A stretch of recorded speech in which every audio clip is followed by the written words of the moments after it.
కొద్ది నిమిషాలు దేవుని యొక్క మాటల్ని పరిశుద్ధ గ్రంథంలో నుండి ధ్యానం చేసుకుందాం.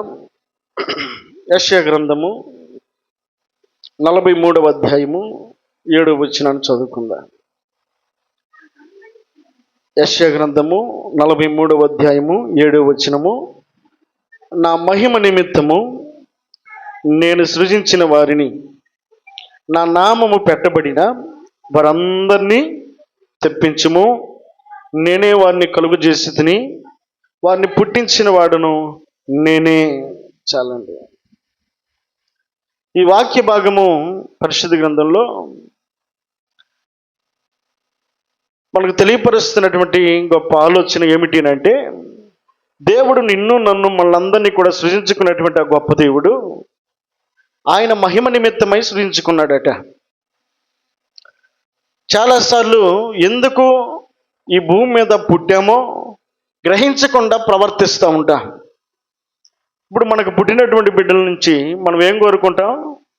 ప్రయోజనకరంగా మన కళ్ళ ముందు కనబడాలి అని కోరుకుంటాం. ఇది పలానోళ్ళు పిల్లలు శబాష్ అని అంటే ఆనందించాలని కోరుకుంటాం. ఈ శారీరకమైనటువంటి ఆనందం, బిడ్డల యొక్క సాక్ష్యము మన జీవితాలకు ఆశీర్వాదకరంగా ఉంటే అది మనకు మహిమకరంగా ఉంటుంది, మనకు మంచి పేరును తీసుకొచ్చేదిగా ఉంటుంది. వాక్యంలో రాయబడిన మాట ఏమిటంటే, నా నామ మహిమ నిమిత్తం నేను సృజించిన వారిని, నా నామము పెట్టబడిన వారిని తెప్పించుము. నేనే వారిని కలుగు చేసి తిని, వారిని పుట్టించిన వాడును నేనే. కనుక ఈ భూమి మీద బ్రతికున్నటువంటి ప్రతి మనిషి యొక్క పుట్టుకకు కారణం ఎవరనంటే దేవుడే. ఆయనే మనలను సృజించాడు, ఆయనే మనలను పుట్టించాడు. కనుక నీ రూపము, నీకున్నటువంటి శరీరము, దేవుడు నీకు ఇచ్చినటువంటి ఆ వాల్యూ ఏదైతే ఉందో అది కేవలం దేవుని ద్వారా మాత్రమే వచ్చింది. మనుషులు కోరుకుంటే వచ్చింది కాదు, మనుషులు అనుకుంటే మనకొచ్చిన రూపం కాదు. మనకొచ్చిన రూపము ఇది కేవలము దేవుని యొక్క చిత్తము, దేవుని యొక్క ఏర్పాటే కారణమయ్యిందన్న విషయాన్ని ఈ మధ్యాహ్న కాల సమయంలో జ్ఞాపకం చేసుకోవాలని దేవుని వాక్యం సెలవిస్తాం. నేనే వారిని పుట్టించి తిని అని అంటా ఉన్నాడు. 100వ కీర్తనలో ఆయన మాట్లాడే మాట ఏమిటనంటే 3వ వచనంలో, యెహోవాయే దేవుడని తెలుసుకునుడి, ఆయనే మనలను పుట్టించెను, మనము ఆయన వారము, మనము ఆయన ప్రజలము, ఆయన మేపు గొర్రెలము. యెహోవాయే దేవుడని తెలుసుకునుడి, ఆయనే మనలను పుట్టించెను. అక్కడ పుట్టినట్లు ఏమని రాయబడింది? పెద్దగా మనలను మనమే సృజించుకోలేదట. సృజించుకోలేదు. నాకు నేను ఈ రూపాన్ని నేను తయారు చేసుకున్నానా? నీకు నీవు నీ రూపాన్ని నువ్వు తయారు చేసుకున్నావా? ఎట్లా ఉండాలి, ఎట్లా ఉండాలి, ఎట్లా ఉండాలి అని చెప్పానని. నీకున్న హైట్ కావచ్చు, నీకున్న కలర్ కావచ్చు, నీకున్నటువంటి రూపం కావచ్చు, ప్రతిదీ కూడా నీవు కోరుకుంటే వచ్చింది కాదు, దేవుడు అనుకుంటే వచ్చింది అనే విషయాన్ని నువ్వు గమనించాలి. కనుక మనల్ని మనమే సృజించుకోలేదు కనుక యెహోవాయే మనలను, ఆయనే మనలను పుట్టించిన వాడై ఉన్నాడు, ఆయనే మనలను మేపుతున్న వాడై ఉన్నాడు. ఏమని రాయబడింది? యెహోవాయే దేవుడని తెలుసుకొనుడి, ఆయనే మనలను, ఈ వాస్తవ సత్యాన్ని ఎరిగి ఉండాలి, ఈ గ్రహింపును కలిగి ఉండాలి. ఎవరు మనల్ని పుట్టించారు? ఎవరు మన జీవానికి కారణం? ఈరోజు మనం బ్రతుకున్నాము అని అంటే, ఈరోజు సజీవ లెక్కలో ఉన్నాము అని అంటే, ఈరోజు మనం క్షేమంగా ఉన్నాము అని అంటే కేవలం ఆయన కృప మాత్రమే. ఆయనే మనలను పుట్టించిన వాడై ఉన్నాడు, ఆయనే మనలను పోషిస్తున్నటువంటి వాడై ఉన్నాడు, ఆయనే మనకు సమకూరుస్తున్నటువంటి వాడై ఉన్నాడు.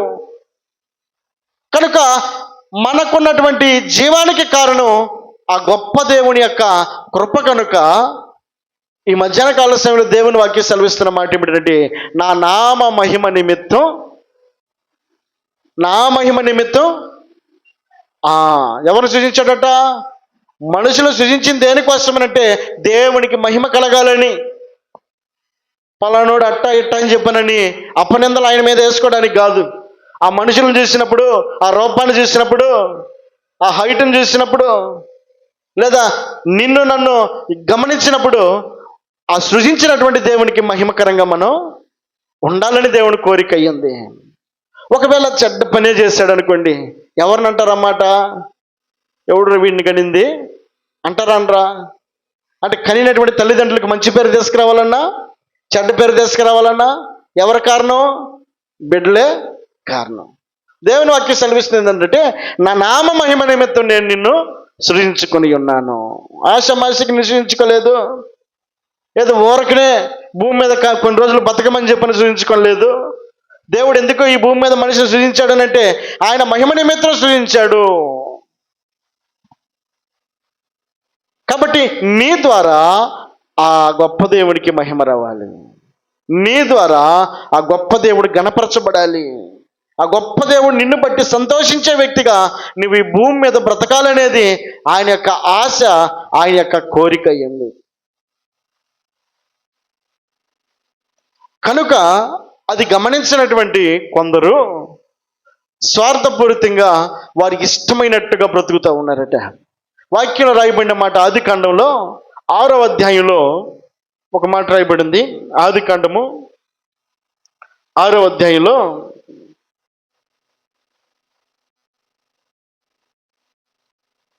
6వ వచనం, తాను భూమి మీద నరులను చేసినందుకు యెహోవా సంతాపము, చాలండి, తాను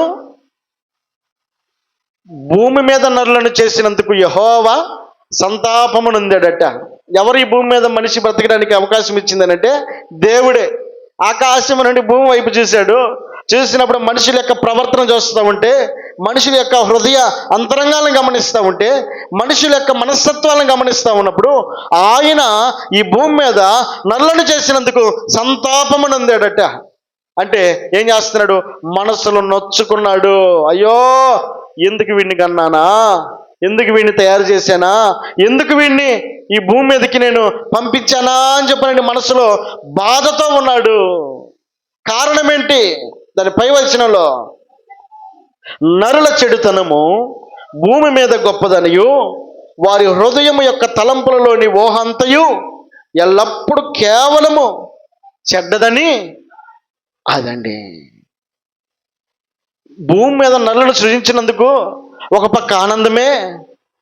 ఆ ఆనందము తన మనసులో ఉండగానే ఆయనకి నచ్చినట్లుగా ప్రవర్తించకుండా, ఈ భూమి మీద దేవునికి నచ్చినట్లుగా ప్రవర్తించకుండా, దేవునికి నచ్చినట్లుగా జీవించకుండా, వారికి ఇష్టమైనట్లుగా జీవిస్తూ ఉన్నటువంటి కొందరిని చూసి ఆయన ఈ భూమి మీద నరులను చేసినందుకు సంతాపమునుంది. ఆయన మనసును నొచ్చుకుంటా ఉన్నాడు, బాధపడతా ఉన్నాడు. కారణం ఏంటంటే నరుల యొక్క చెడుతనము భూమి మీద గొప్పదిగా ఉందట. గొప్పదిగా, మంచి పేరు తెచ్చుకున్న వాళ్ళు కాదు, వారి చెడుతనమే గొప్పదిగా కనబడతా ఉంది ఈ భూమి మీద. కనుక ఆ సృజించినటువంటి సృష్టికర్త మనసులో సంతాపం నొందుతా ఉన్నాడు. మనసులో ఆయన బాధపడతా ఉన్నాడు ఈ భూమి మీద నరులను సృజించినందుకు. మనిషి ఆలోచించాల్సిన ఆలోచన ఏమిటంటే, ఇదిగో నా ఇష్టం కాదు, నన్ను సృజించిన వాని యొక్క ఇష్ట ప్రకారంగా నేను నడవాలి. నా ఇష్ట ప్రకారం కాదు, నన్ను నడిపిస్తున్నటువంటి దేవుని చిత్త ప్రకారంగా నేను నడవాలి. నా ఆలోచన ప్రకారంగా కాదు, దేవునికి నచ్చిన ఆలోచన ప్రకారంగా నేను నడవాలి అనే ఆలోచన ఈ భూమి మీద నరులు కలిగి ఉంటే ఆయన ఆనందించేవాడేమో. కానీ ఎందుకైనా సంతాపం నొందుతున్నాడు, ఎందుకైనా బాధపడుతున్నాడు అంటే వారి ఊహల్లోని కేవలం చెడ్డదిగా ఉందట. వారి తలంపుల్లోని ఊహలన్నీ చెడ్డవిగా ఉన్నాయి. ఒకదాని కోసం ప్రయత్నం చేస్తున్నాడు ఆయన, వారు మరొక మార్గంలో ప్రయాణం చేస్తూ ఉన్నారు. ఆయన కోరుకున్నటువంటి ఆలోచన మరొక విధంగా కనబడతా ఉంది, వారికి నచ్చిన మార్గమేమో మరొక విధంగా కనబడతా ఉంది. ఎలా సంతోషించగలుగుతాడు?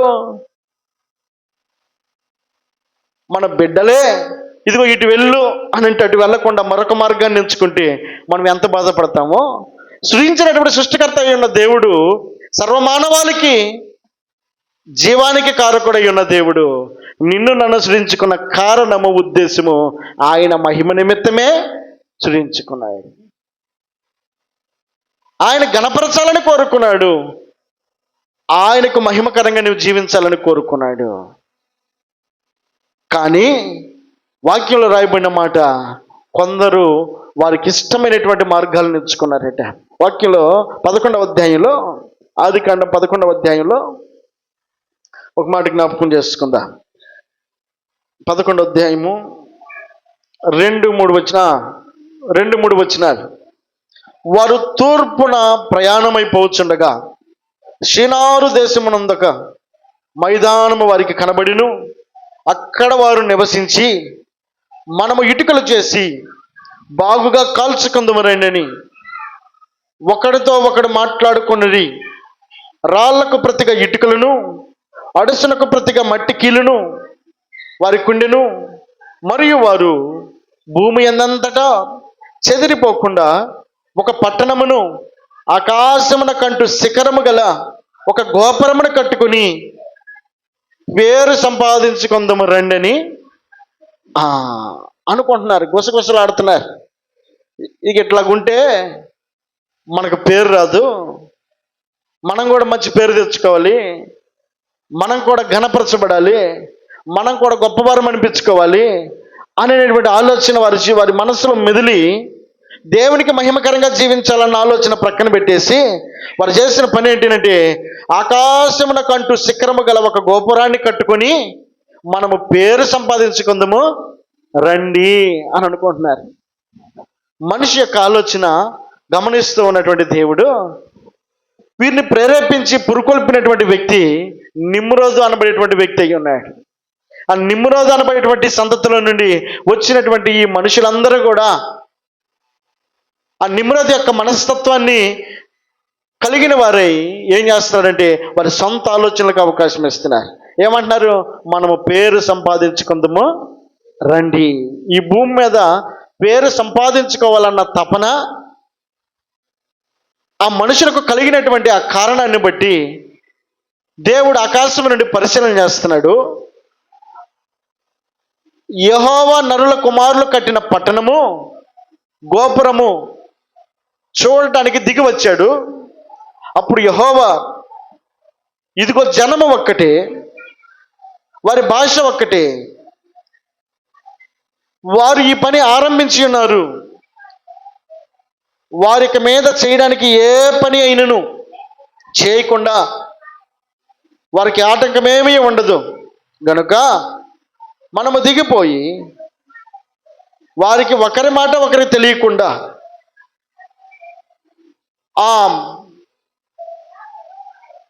అలాగు యెహోవా అక్కడ నుండి భూమి అందంతటా వారిని చెదరగొట్టిన గనుక వారు ఆ పట్టణమును కట్టుట మానిరి, దానికి బాబేలు అని పేరు పెట్టిరి. ఎందుకనగా అక్కడ యెహోవా భూజనులందరి భాషను తారుమారు చేసెను. అక్కడ నుండి యెహోవా భూమి ఎందంతటా వారిని చెదరగొట్టెను. చాలండి. వారి ఆలోచనలను దేవుడు చెల్లాచెదురు చేశాడట.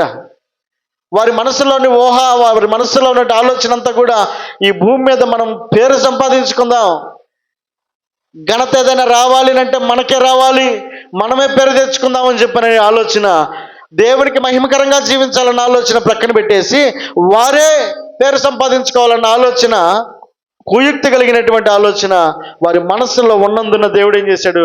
వారి మనసులన్నింటినీ కూడా చల్లా చెదురు చేశాడు. వారు అక్కడ నిలవకుండా చేశాడు. ఈ బాబేలు గోపురాన్ని కట్టడానికి పునాదులు వేసిన వ్యక్తి నిమ్రోదు. ఎవరి నిమ్రోదు? వాక్యంలో రాయబడిన మాట 10వ అధ్యాయంలో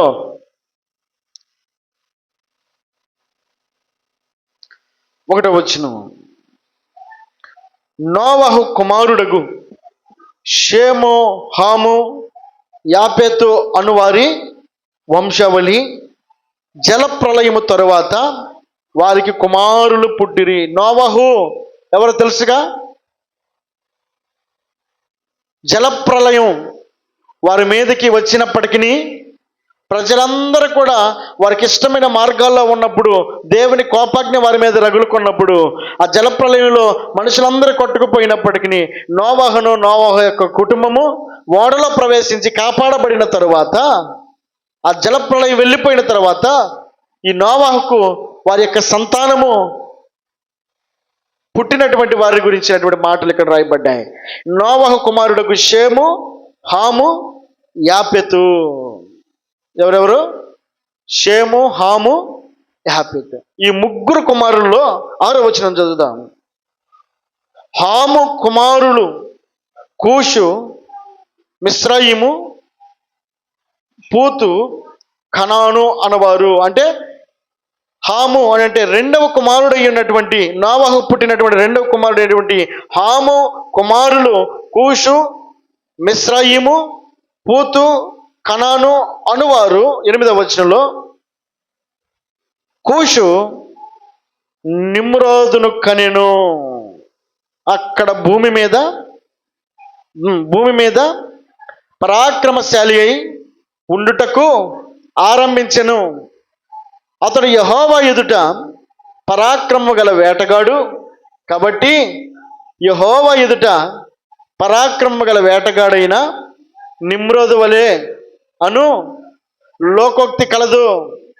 షీనారు దేశంలోని బాబేలు, ఎరేకు, అక్కదు, కల్నే అను పట్టణములు అతని రాజ్యమునకు మొదలు. ఎవరు? ఈ నిమ్రోదు అనబడేటువంటి వ్యక్తి తనకున్నటువంటి ఒక పేరేంటి అనంటే, అతడు యెహోవా ఎదుట పరాక్రమము గల వేటగాడు. కాబట్టి యెహోవా ఎదుట పరాక్రమము గల వేటగాడైన నిమ్రోదు అనే పేరుందట. దేవుని ఎదుటే పరాక్రమము కలిగినటువంటి వేటగాడు అని పేరట ఈ నిమ్రోదు అనబడేటువంటి వ్యక్తికి. అంటే ఇంత గొప్పవాడు గనక తన మనసులో ఏమొస్తుంది? గర్వం అనేది వస్తుంది. దేవుని ఎదుటే పరాక్రమము గల వేటగాడని పేరు తెచ్చుకున్న వ్యక్తి ఈ నిమ్రోదు. ఈ నిమ్రోదు ఎవరనంటే షేము, హాము, యాపెతు అనబడేటువంటి వారిలో హాము అనబడేటువంటి వ్యక్తి యొక్క కుమారుడు కూషు అయితే, కూషు యొక్క కుమారుడు ఈ నిమ్రోదు. అంటే నోవాహు అనబడేటువంటి ఆ గొప్ప భక్తి గల వ్యక్తికి మానవ సంతతి. తన తాతేమో దేవునికి మహిమకరంగా జీవించాడు. మనవడై ఉన్నటువంటి ఈ నిమ్రోదేమో మనసున గర్వించాడు. నేనే గొప్పవాడిని అనుకున్నాడు. కాస్త చేతిలో బలం ఉండేసరికి, పరాక్రమం కలిగిన వ్యక్తిగా పేరు వచ్చేసరికి, నలుగురిలో నీకేం పర్వాలేదు అని తను మెచ్చుకుంటూ ఉండేసరికి ఇక అతనికి ఎక్కడ లేనటువంటి గర్వం పెరిగిపోయింది. ఈ గర్వం పెరిగినటువంటి ఇతను ఇదిగో యెహోవా ఎదుటే పరాక్రమం గల వేటగాడని పేరు తెచ్చుకున్న నిమ్రోదు ఇక నుంచి అతడు తన కాళ్ళ మీద తాను నిలబడి తన కోసమే పేరు తెచ్చుకోవాలన్న ఆలోచన కలిగి అతడు కొన్ని పట్టణాలను కట్టడం ప్రారంభించాడు. ఆ పట్టణాల పేర్లు అక్కడ రాయబడిన మాట ఏమిటంటే, షీనారు దేశంలోని బాబేలు, ఎరేకు, అక్కదు, కల్నే అను పట్టణములు అతని రాజ్యమునకు అదండి. అక్కడి నుంచి అతని రాజ్యం ప్రారంభించడం మొదలుపెట్టాడు. ఆ రాజ్యంలో ఈ యొక్క బాబేలు అనబడేటువంటి యొక్క ప్రాంతం కూడా తాను నిర్మించాలనుకున్నటువంటి ఆ పట్టణమును దేవుడు ఏం చేశాడు? చల్లా చెదురు చేశాడు. దేవునికి మహిమకరంగా జీవించాలన్న ఆలోచన, దేవునికి ఇష్టకరంగా జీవించాలన్న ఆలోచన ఈ బాబేలు పట్టణాన్ని నిర్మిస్తున్నటువంటి నిమ్రోదుకి ఏమాత్రం కూడా లేదు. అక్కడున్న ప్రజలు అంటున్నారు, ఇదిగో మనము పేరు సంపాదించుకుందాము రండి, మనం సృజించినటువంటి దేవునికి పేరు తీసుకుని వద్దామన్న ఆలోచన వారికి కనబడడం లేదు. వారికి వారే పేరు తెచ్చుకోవాలన్న ఆలోచన కలిగిన వారుగా కనబడతా ఉన్నారు. తన తాతేమో దేవునికి మహిమకరంగా జీవించాడు. ఆ తాతకు పుట్టినటువంటి కుమారుడైనటువంటి షేముకు పుట్టినటువంటి కూషుకు పుట్టినటువంటి నిమ్రోదేమో తనకు తానే పేరు తెచ్చుకోవాలన్న ఆలోచన కలిగిన వాడిగా ఉన్నాడు. దేవుడు మెచ్చుకుంటాడా? ఆయన ఎదుటే మనం గనక మనకిష్టం వచ్చినట్లుగా ప్రవర్తిస్తే ఆయన మన కార్యాలను సఫలపరుస్తాడా? దేవుని వాక్యం ఏమని సెలవిస్తా ఉంది? నేను సృజించిన వానిని నా నామ మహిమ నిమిత్తము సృజించుకొని ఉన్నాను అని అంటున్నాడు. కనుక దేవునికి లోబడి దేవునికి మహిమకరంగా జీవించాలన్న తపన మనలో ఉంటే తప్పక ఆయన ఆశీర్వదించడానికి ఇష్టపడతా ఉన్నాడు. కనుక ఆయనకు మహిమకరంగా జీవించాలన్న ఆలోచన షేము, హాము, యాపేతు అనబడేటువంటి వారు ఆయనకు మహిమకరంగా జీవించినప్పటికీ తన కుమారుడిగా పుట్టినటువంటి నిమ్రోదు మాత్రం తనకు తానే పేరు తెచ్చుకోవాలన్న ఆలోచన తన నష్టానికి కారణమైంది, తన పతనానికి కారణమైంది. ఆకాశమున కంటే గోపురాన్ని కట్టాలన్న ఆలోచన మనసులో ఉంది, కానీ కడుతూ ఉండగానే దాన్ని కుప్పకూలు చేశాడు దేవుడు. వారి ఆలోచనలన్నీ కూడా నిర్వీర్యం చేసేసాడు. వారి ప్రయత్నాలన్నీ కూడా సఫలపరచలేదు దేవుడు వారి కార్యాలను ఇష్టపడలేదు. అంటే దేవునికి మహిమకరంగా జీవించాలన్న వ్యక్తి దేవుని కంటే నేను పేరు తీసుకొచ్చుకోవాలన్న ఆ విషయంలో దేవుడు ఏమాత్రం కూడా అతన్ని ఘనపరచడానికి ఇష్టపడలేదు. కనుక ఈ మధ్యాహ్న కాలంలో దేవుడు జ్ఞాపకం చేస్తున్న మాట ఏమిటంటే, నిన్ను దేవునికి మహిమకరంగా జీవించాలన్న తప్పన ఆలోచన ఆయన మనసులో ఉంది, కానీ నీకు నీవే ఏదో చేయాలన్న ఆలోచన నీ మనసులో ఉంటే అది ఏమాత్రం కూడా సాధ్యపరచడానికి ఆయన ఇష్టపడ్డు. కనుక ఇదిగో నా దేవునికి మహిమకరంగా నేను జీవించాలి, నా దేవునికి ఇష్ట ప్రకారంగా నేను జీవించాలి, ఆయనకి నచ్చిన మార్గంలో నేను ప్రయాణం చేయాలి. మన ఇష్ట ప్రకారంగా చేస్తానంటే అవి సఫల అవ్వడానికి ఏమాత్రం కూడా ఆయన ఇష్టపడ్డు. కనుక దేవునికి మహిమకరంగా మనం చేయాలన్న ఆలోచన ఉంటే తప్పక కార్యాలను సఫలపరచడానికైనా ఇష్టపడే దేవుడు అయినా. దీని స్తోత్రం చెల్లిద్దాం. హల్లెలూయా. ఒక గొప్ప రాజున్నాడు. ఆ రాజు దేవుడు తనకిచ్చిన ఆధిక్యత, అవకాశం ఏంటంటే రాజ్యాధికారాన్ని ఇచ్చాడు, ప్రజల మీద పరిపాలన చేసే అధికారాన్ని ఇచ్చాడు. చేతుల అధికారం ఉంది కదా అని చెప్పని అనుకుని తన ఇష్ట ప్రకారంగా తాను జీవించడానికి ఇష్టపడినందున దేవునికి మహిమకరంగా ఉండటానికి అతడు ఇష్టపడలేదు కనుక, దేవునికి నీ గణపరచడానికి ఇష్టపడలేదు కనుక అపోస్తల కార్యాల గ్రంథంలో ఆ రాజుల గురించి రాయబడిన మాట ఏమిటంటే, అపోస్తల కార్యాల గ్రంథం 12వ అధ్యాయం 23వ వచనం,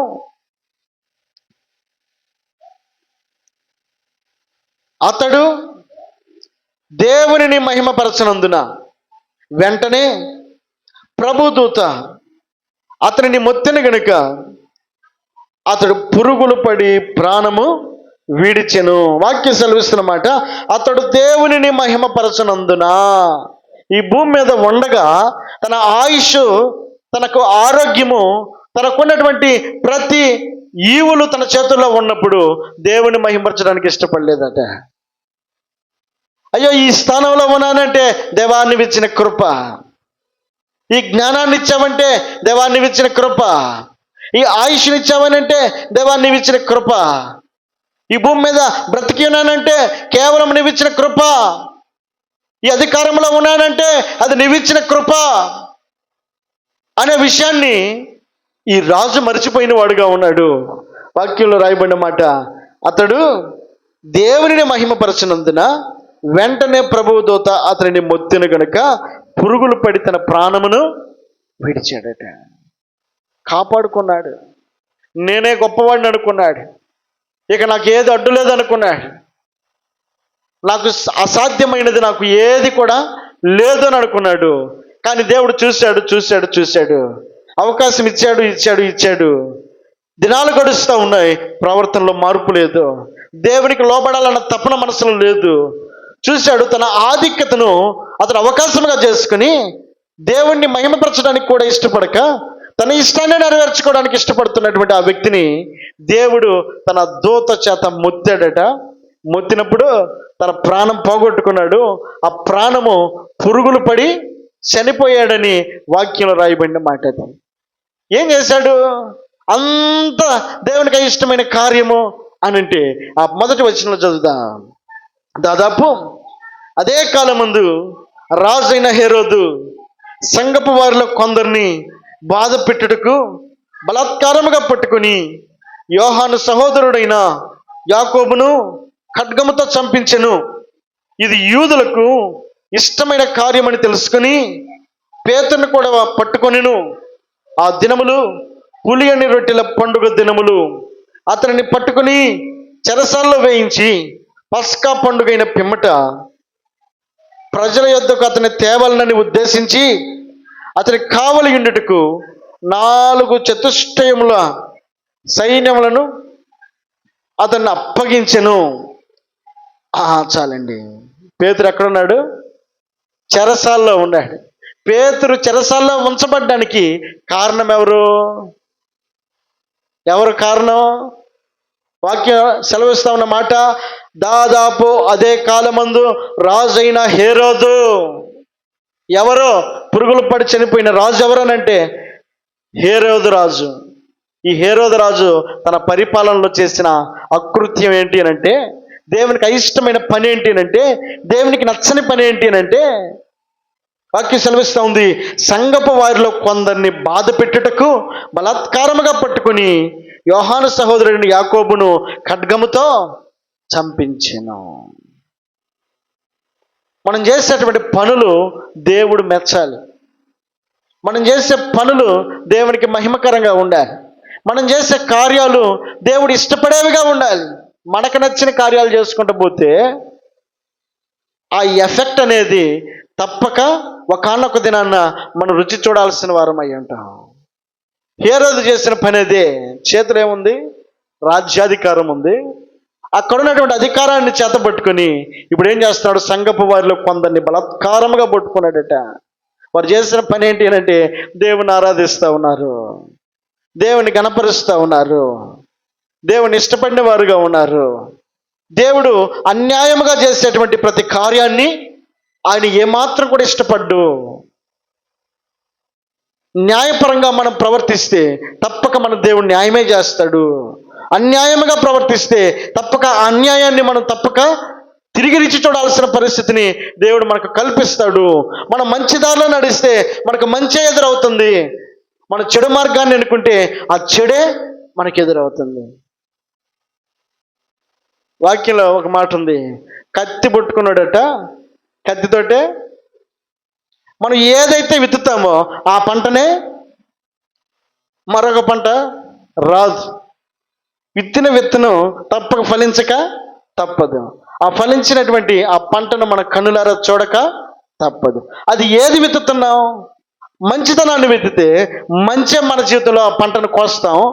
చెడునే గనక విత్తితే ఆ చెడు పంటను కూడా మనమే కన్నులారా చూస్తాం. వాక్యం సెలవిస్తున్నటువంటి మాట, అధికారమును అనుగ్రహించినటువంటి దేవునికి మహిమకరంగా జీవించాల్సినటువంటి హేరోదు అనబడేటువంటి రాజట తనకిష్టమైనట్లుగా ప్రవర్తించాడు, తనకు నచ్చినట్లుగా ప్రవర్తించాడు. ఆ ప్రవర్తన తన జీవితమును కోల్పోయేటట్లుగా చేసింది, తన జీవితమును నష్టపోయేటట్లుగా చేసింది, తన జీవితంలో తన ప్రాణాన్నే కోల్పోయేటట్లుగా చేసింది. దేవుడు ఇష్టపడని కార్యాలను తాను చేసి పొందిన ప్రతిఫలం ఏమీ కూడా లేదు. ఏం చేశాడనంటే భక్తులైనటువంటి కొందరిని బలాత్కారముగా పట్టుకుని, అది పస్కా పండుగని తెలుసుకుని, అది యూదులకు ఇష్టమైన పండుగ అని తెలుసుకుని, ఆ పండుగ దినాన ఆ ప్రజలందరినీ చెల్లాచెదురు చేసేసి దైవజనుడైనటువంటి పేతురునేమో తీసుకెళ్ళి చెరసాల్లో పెట్టాడు. అక్కడ రాయబడినటువంటి మాట, యోహాను సహోదరుడైన యాకోబునేమో ఖడ్గముతో చంపించేశాడు.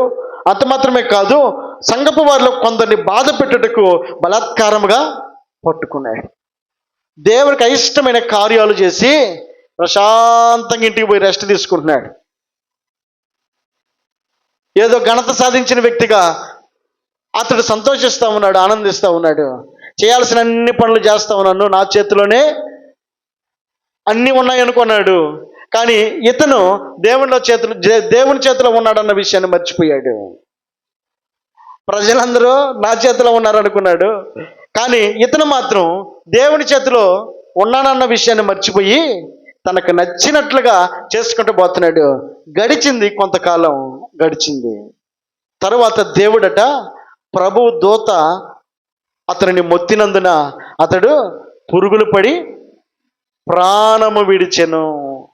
ఎందుకు ప్రాణాన్ని విడిచాడు? 23వ వచనంలో అంటాడు, కారణం అదంట. మన క్రియలు, మన కార్యాలు, మన మాటలు, మన నడవడిక, మన ప్రవర్తన ఎవరికి మహిమకరంగా ఉండాలి? దేవునికి మహిమకరంగా ఉండాలి. మహిమకరంగా ఉండగలిగినప్పుడు దేవుని వాక్యం సెలవిస్తున్న మాట ఏమిటంటే, నన్ను ఘనపరచు వారిని నేను ఘనపరచెదను. ఉంది, నీకు ఘనత ఉంది, నీకు ఆశీర్వాదం ఉంది. నిన్ను కూడా మహిమ కలిగినటువంటి వ్యక్తిగా దేవుడు ఆశీర్వదించబోయేటువంటి దినం కొరకు నువ్వు ఎదురు చూడకుండా, దేవుని కార్యాలను నువ్వు ఇష్టపూర్వకంగా చేయకుండా, దేవునికి నచ్చినట్లుగా ప్రవర్తించకుండా, ఏదో సాధించాలి, ఏదో చేయాలన్న తపన నీ మనసులో ఉంటే, నిమ్రోదు ఫెయిల్ అయిపోయాడు దేవుని చేతిలో. ఆకాశమున కంటే గోపురాన్ని కట్టాలన్న ఆలోచన మనసులో ఉంది, కానీ కట్టబోయే ఆ గోపురం అంతటిని కూడా దేవుడు ఏం చేశాడు? కూల్చేశాడు. ఏం ప్రయోజనం లేదు.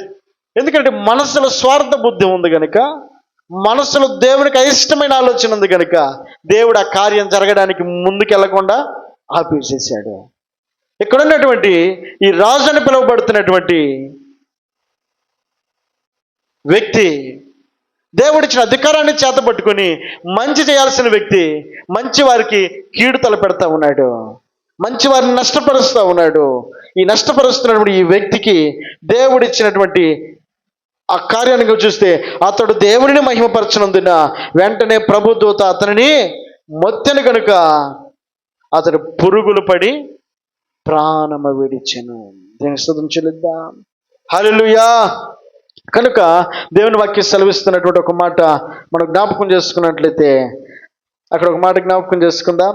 1 కొరింథీయులకు రాసిన పత్రిక 10వ అధ్యాయం 31వ వచనం. 10:31. కాబట్టి మీరు భోజనము చేసినను, పానము చేసినను, మీరు ఏమి చేసినను సమస్తమును అదండి. ఈ భూమి మీద బ్రతికి ఉండగా, ఈ భూమి మీద నీవు నేను మనం చేయాల్సిన పని ఏంటంటే, సమస్తమును దేవుని మహిమ కొరకు చేయాల్సిన వారమై ఉన్నాం. ఆయన మహిమను నీవు నేను గుర్తిరగాల్సిన వారమై ఉన్నాం. ఆయన మహిమ కొరకు చేయాల్సిన కార్యాలను నీవు నేను చేయాల్సిన వారమై ఉన్నాం. కనుక నువ్వు గనక ఆయనకు మహిమకరంగా జీవించగలిగితే, వాక్యం అంటా ఉంది, నన్ను ఘనపరచువాన్ని నేను ఘనపరచు, నన్ను తృణీకరించువాన్ని నేను కూడా తృణీకరిస్తాను. నువ్వు ఎంత చేసినా ఆయన ప్రేమమయుడు, కరుణమయుడు అనుకొని ఆ కోవలోనే ఆలోచన చేస్తూ ఉంటే ఆయన చూస్తూ ఉండేవాడు కాదు. అది కొద్ది రోజులే.